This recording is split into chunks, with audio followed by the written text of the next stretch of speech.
When was the last time you removed a feature from your product? If you're hesitating to answer, you're in good company. Only 29% of product teams deleted a feature last year, despite 72% reporting that analytics helped them achieve their goals. There's something quietly revolutionary happening in how product teams make decisions, and it has less to do with what they're building than what they're choosing not to build. For years, product analytics meant tracking everything and optimizing what you had.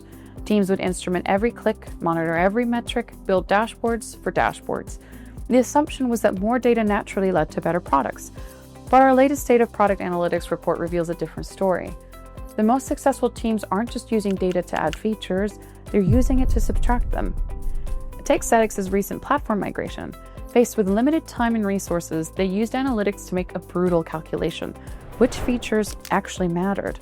When the data showed low usage on certain capabilities, they made the hard call. They switched them off entirely, even knowing it would upset some customers and internal teams. The data gave them permission to disappoint. This reflects a shift in what product analytics means. Early-stage companies obsess over activation, getting users to that first aha moment. Mid-growth teams chase revenue, optimizing pricing and monetization. But mature organizations, nearly half now prioritize retention above everything else. The progression makes sense. You can't retain users you haven't activated. You can't monetize users you haven't acquired. But once you've built something substantial, the math changes. Keeping an existing customer becomes more valuable than finding a new one. What's fascinating is how this plays out in practice. Teams are discovering that their most engaged users often ignore their most complex features. The depth of product coverage that matters isn't 70% or even 50%. Sometimes it's just 3 core workflows that deliver 90% of the value. One product manager planned to build a feature based on vocal feedback from key accounts.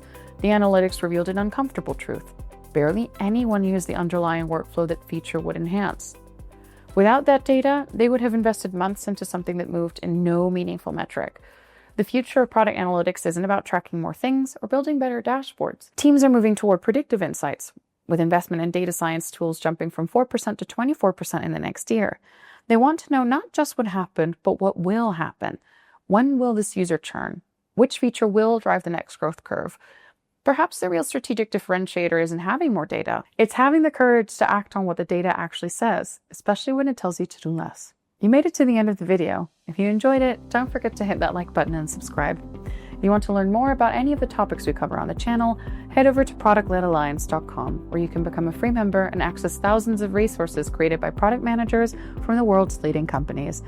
Thank you for watching, and we'll see you next time.